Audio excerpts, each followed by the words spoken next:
We got a ton of new free content and changes in Assassin's Creed Valhalla thanks to an update that is around the 10 gigs on almost every platform, although PlayStation 5 players only have to download a very small 1.6 gig patch. It includes the second part of the Tombs of the Fallen. I will tell you how to access it, where the tombs are, go over a brand new settlement building, other free items you can earn, and many noteworthy fixes and changes. So of course, if you want to know everything about the updates, then leaving a like would really show your support. Subscribe for everything Valhalla if you haven't already, and let's go. But first, the sponsor of this video, one of the highest rated games of the year, Tunic, and it now just released on PS4, PS5 and Switch. Don't let the charming art style fool you, because this game can easily kick your ass, especially when fighting the unique and challenging bosses. You start without a weapon, so then every creature is a threat. The wooden stick you find early on doesn't do it either, so it's extra satisfying when you finally got that sword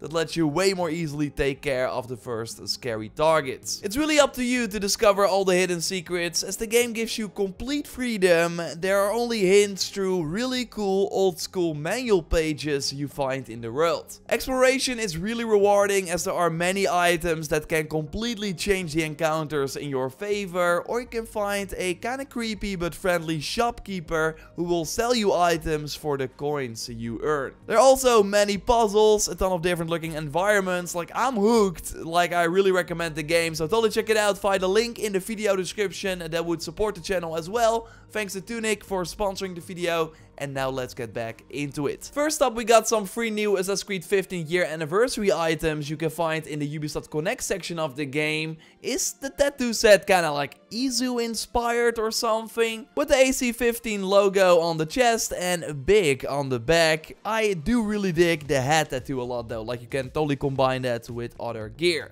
There's also the logo and the assassin engraved on your settlement tree. But the best part of this is totally the AC-15 statue with the golden assassin. I really dig this one. Now, speaking of our settlement, if you use your bird and look close to the Mastery Challenge building, we actually see the new Rune Forge that can be built using 600 foreign supplies. Yes, you have to grind the river raids to get access to this new feature, and your settlement also has to be level 4. I wish they would have like communicated this beforehand so we could already save up. Like, I spent everything on the armory because I really thought the foreign supplies were of no use anymore, but I guess that was not the case. Luckily, Dennis had a ton of leftover supplies, so he was able to build it, but it's sadly kind of a disappointment, as you can only extract perks from main game armor pieces and weapons. Like, sure, they said that the Rune Forge does not support items from the game's expansions, but turns out that it also does not include all the free year 1 and year 2 items,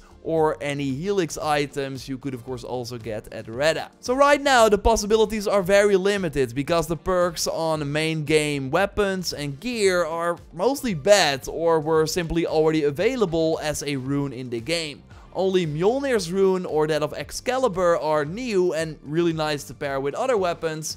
Gungnir though is sadly not available, which kinda makes sense because it was of course really designed for the spears. So yes, the Rune Forge is mostly there to provide an easy way to get the runes you're looking for, which is still nice, but it could have been so much more. You can get as many runes as you want from one item, as long as you pay the 450 silver per engraving, and you can also sell your other runes at this vendor if you want, but you get the same price as if you would sell them at the merchant, so it's only just for the convenience. Now, I want to go more in depth on this feature in the future when I got more time to test it, but so far I really just hope that they have plans to add more items to this feature in the future, because right now it kind of feels like wasted potential. Like, you can get some amazing new free items in the Tombs of the Fallen Part 2, including this blazing sword. Yes, you might remember it from Unity, which is insane. Going more in depth on it in a future video that will launch very soon, but I can already say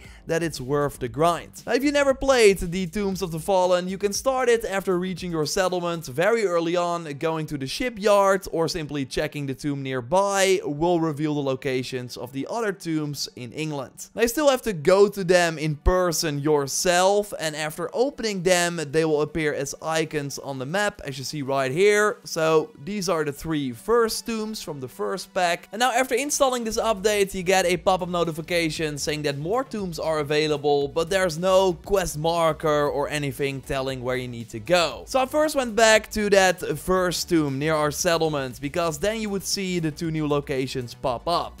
One is over here on the map in Wessex, and the other one is over here on the map in Hamptonshire, but you can play them in any order you want. Do the new puzzles in the way more diverse locations. I really enjoyed the volcano level in particular. And after completing all the 5 tombs, you want to return to that first tomb near our settlement. And here will a cutscene play, but only if you have all 5 artifacts. These are missable, but you can find them pretty easily at the end of each tomb. So after the cutscene, you want to go through the exit, so the sort of new door that opened up, and look everywhere. There's probably a side room here where you can find all the artifacts. Then I also included a brand new audio cue to make finding them a little easier.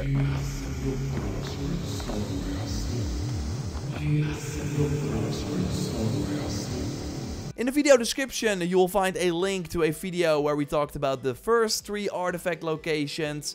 I will also leave a link to my stream, because I streamed all the new tombs. So if you are stuck at any point, you can just like scroll to that video. I have timestamps as well, so then you can easily continue.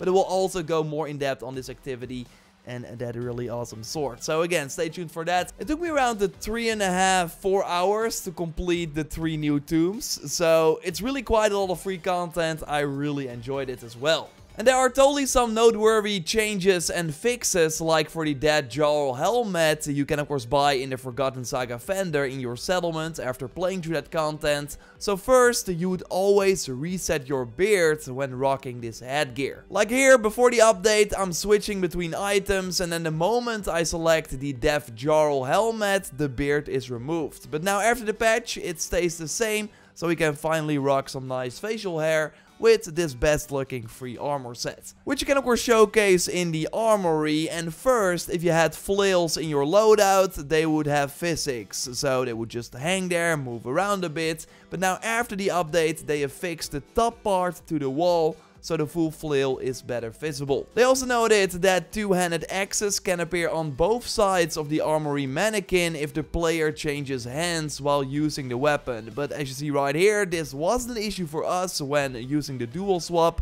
So if you had this, it should now be fixed with this update. They also made it so that you cannot sell the special Siege of Paris runes. First they appeared in your sell tab at the merchant, but you could only sell them for 0 silver, so not sure why you would do that. But if you weren't paying attention, then you could of course make the mistake. So now Ubisoft made it so that these runes do not appear in your sell tab anymore, but the only downside is that if you already sold them before the update, you cannot get them back, because Pierre's shop in Paris is still not selling new ones, which is kind of sad. Speaking of runes, they put the Odin runes on top of your backpack inventory, so now instead of having to scroll down, I immediately see them. I also do not get any duplicates anymore, which was the case with the recent updates, so they fixed that, but I do get to keep the extra ones I got thanks to this bug. Now, not everything they said that they fixed is actually fixed, because they note that they addressed the duplicated dwarven customization options in our inventory bug.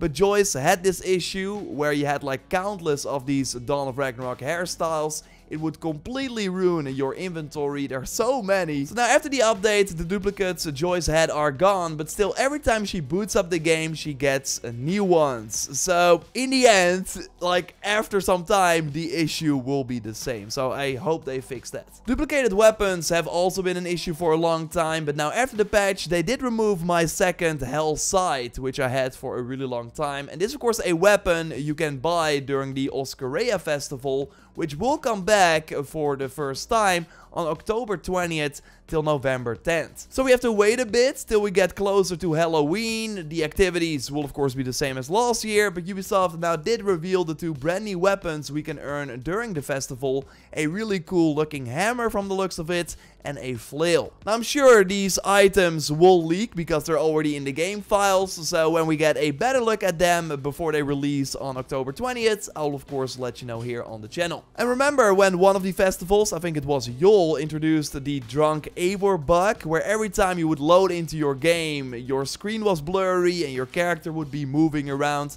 Well, that was apparently still a bug for some people that they once again fixed, as noted in the patch notes. Okay, and careful with your sound for this next one.